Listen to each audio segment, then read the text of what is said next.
Savathun, the name we've heard for years now. Next year, we will finally get to see what the Witch Queen is made of. Are our crazy theories true, or has the sibling to the Taken King played with our minds all of this time?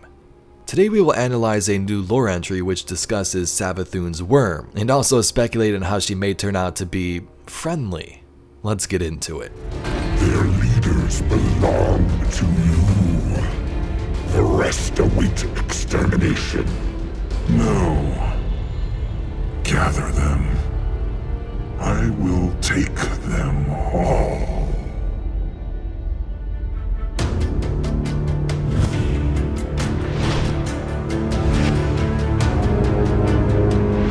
Savathun's deception traces back super far. Since Oryx's death, you better believe the remaining siblings would fight for power and leadership amongst the Hive. Whether she is infecting civilians with her song, sending forces to different planets, or watching as we interact with the darkness, Savathun has been here for a while now. A great example of this is the recent lore card of this season titled 7 Ripe. Now, I've read this one before in multiple videos, but I will read it again for those who haven't seen it. In this card, it appears that Savathun is inside the last safe city and is impersonating a human, so hiding here in plain sight. I walk through the city on broken legs. I am conspicuous, but the people here grant me many affordances. I chose this form well. I sway and catch myself on the low stone wall. I am ready earlier than anticipated, but I must still learn the next step. I look toward the false dusk I have hung, but it is not yet finished. I am afraid, but it is thrilling to engage in something new after this time, something unknown. I close my eyes tightly so they do not bulge. The feeling passes. I open my eyes and search the faces of the people around me for familiarity.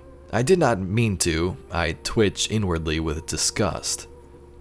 When they first reached for me, I reached back in acid mockery, and they opened themselves to me in stupid, naked innocence. I was giddy. My fingers raked their minds. I forced my will through them using only words and met no resistance. Their naivete was beyond description, and I feasted until my eyes welled with black tears. Now I reach as often as they do, and where they reach back, I'm thankful. I speak with them, I see their company, their companionship. This is not pity, for I know pity. What is this? I drop to both knees, clear my mouth, and vomit. The thin black fluid turns to vapor and disappears. I clench the gangling black mass that threatens to unspool recklessly from within this shell of flesh. My new arms are too thin. Too weak. My new shell is still bound with thick mucus. Not yet, I say. A moment of blackness, and then a man places his hands on me, on my shoulders, on my back. He asks if I am ill, and he sees my flat eyes, my teeth black with ripeness, and he prepares to scream. I let him keep his mind. I push breath up through my ruined mouth and speak a simple lie.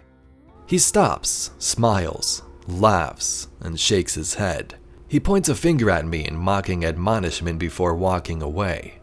I swallow the fatty morsel of his ignorance, and it gives me the strength to stand once more, cover my face, and resume my walk. I feel this form splitting beneath its wrappings, held together weakly by wet strands of sinew. And from deep inside, stirred by the latest scrap of deception, I hear the oily growl of the worm. Even here, basted in deception both ample and rich, the worm cries ravenously. It has grown grotesque, skin-taut, overfed, and still howls for more. It commands me to keep it alive. I look up beyond the flickering net of darkness and see what rests just beyond, waiting for me. The worm roars. So this is super mind-blowing if true. I don't see how it couldn't.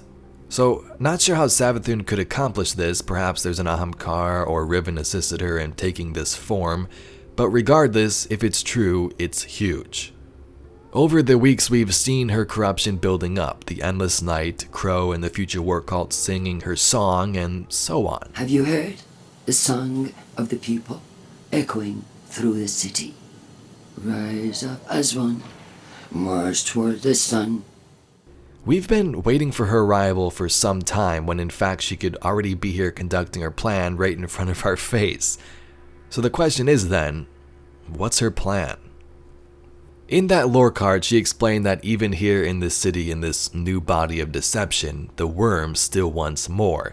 It wants her to feed it more to keep it alive. Now you're like, whoa, back up. Did you say worm and it's inside of Savathun? One time, very long ago, the Hive were simply known as the Proto-Hive, beings living on the planet Fundament after their home planet had crashed into it. Life was tough here and the conditions super hazardous. As the Osmium King went mad and prophesied about an apocalyptic event called the Syzygy, his 3 daughters would descend into the depths of the planet where they encountered first the Leviathan, a disciple of the Traveler and the Light, who told them, "Don't go any further." The sisters, who had hoped to save their race from this apocalypse, decided to go deeper, where eventually they found the Worm Gods. The Worm Gods made them a deal, a pact. Ingest our worm into your bodies and your species will live forever. That is, of course, if you keep feeding us. The more you feed the worm, the more powerful you will become, and the worm must not die. So that is where the worm comes from briefly. Each hive has their own worm, and these things can even be seen in hive-infested locations as well. So what is the evidence for Savathun wanting to get rid of her worm? Well, that lore card that was read implies that yes, Savathun could be in the city and her plan seems to be working, but she still has issues with the worm inside of her. She does not enjoy its presence anymore. We can then back up a couple of seasons ago when we encountered Nokris once more. Nokris, who once resided on Mars under Zol's command, would now pledge his allegiance to his aunt Savathun, becoming Nokris, supplicant to Savathun. In the season of the arrivals, Nokris returned after surviving the strike on Mars. His goal was to slip into the Ascendant Plane by using the remains of Zol. Savathun, having seen this trickery, was interested in Nokris's plans. Nokris raised his gaze. "What use would I be to a god?" "No gods." He nodded. "So it has always been." Savathun's voice converged onto him in every direction. "You are a usurper, the first tug at the end of the chain. To act as distraction or await slaughter." Nokris's voice sunk with disappointment. "No. As a thorn, you have circumvented the deep through forbidden sacrament, and so you shall continue. The deep fears me as we feared you. Ignorance keeps, knowledge usurps. In this you have found purpose in my court. Teach me your necromancies, usurper of the ordered way, so that together we may circumvent the anchored logic that drags us into the depths. Serve as foil to scatter the pieces of their grand game across the cosmos.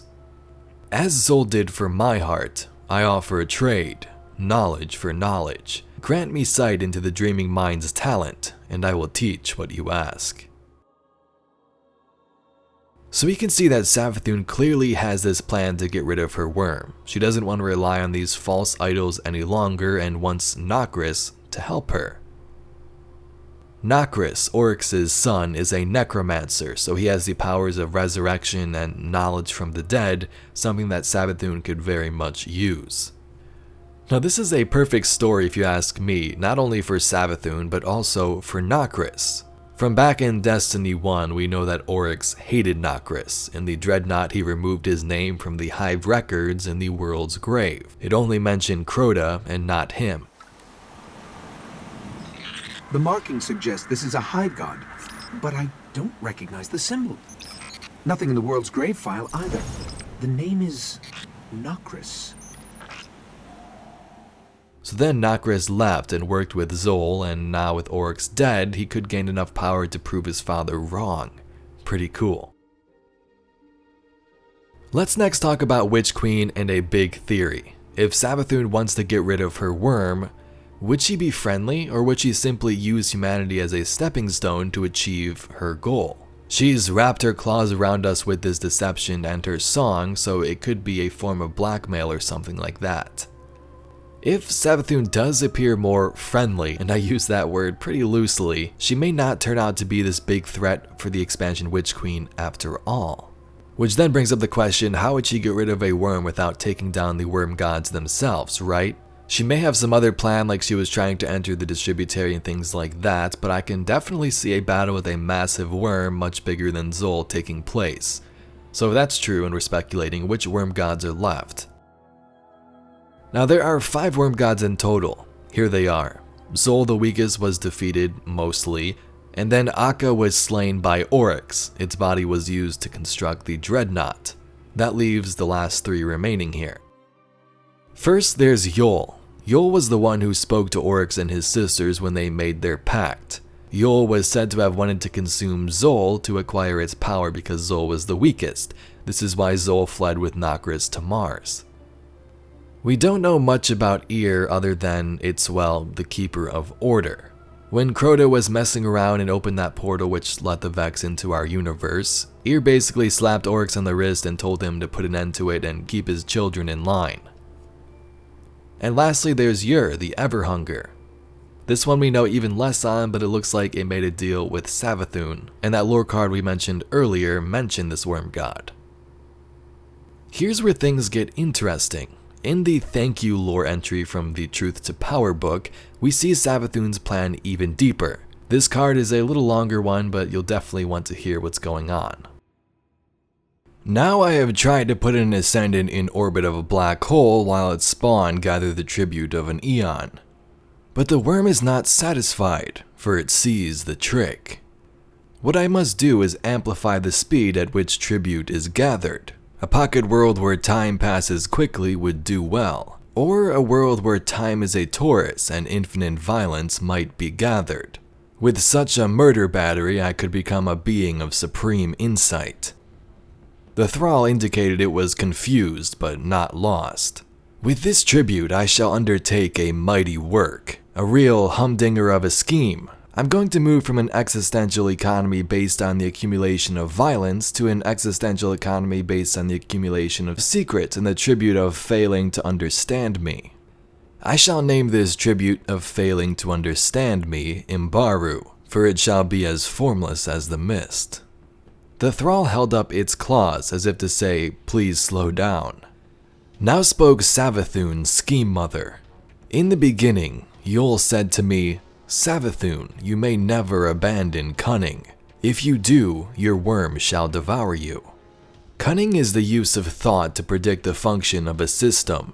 Therefore, wherever a being should attempt to understand me and fail, has my cunning not defeated theirs? Wherever a falsehood is repeated about me, have I not displayed cunning? I shall gather tribute from every false prediction, misguided theory, fearful rumor, and ominous supposition which derives from the thought of me. And in time I shall pin my quiddity upon these rumors. I shall discorporate so that I exist wherever my schemes and conspiracies also exist. And so I will be immortal as long as anyone seeks to understand me and fails. Do you see? The thrall demurred, saying that it did not know much of metaphysics. Good, said Savathun. It's the law of the High Coven that one sinister plan should be incomprehensible to a thrall. Do you know why we've come here? If I am to take my tribute from the keeping of secrets, where else are secrets better kept than beneath the event horizon? My brother ruled the flat space of infinity, but I prefer these tide-washed depths, and in time I shall make them my domain. Ur the Everhunger heard this and was pleased. So Savathun had this plan in the Dreaming City. She wanted to keep this curse going so she could access the Awoken's pocket dimension where time was much different. In this plan, it seems that Ur the Everhunger was also tied to this, meaning that if Savathun wants to rid her worm, perhaps we take down Ur in Witch Queen or maybe even some other worm gods. Now it's worth noting Savathun's plan of Imbaru, making an economy based on the accumulation of secrets and the tribute of failing to understand her. So every theory, fearful rumor, and supposition which derives from the thought of her, she wants to feed her worm, and that's perhaps what she's doing right now with us in this city. Savathun's song, getting everybody to have these theories, even us watching this video, creating theories that is fueling Savathun's plan. Anyway, Guardians, that's all I got for today's video. Let me know your own theories in the comment section down below, and I thank you very much for watching. My name's Evade, and I'll catch you, Guardians, in the next one.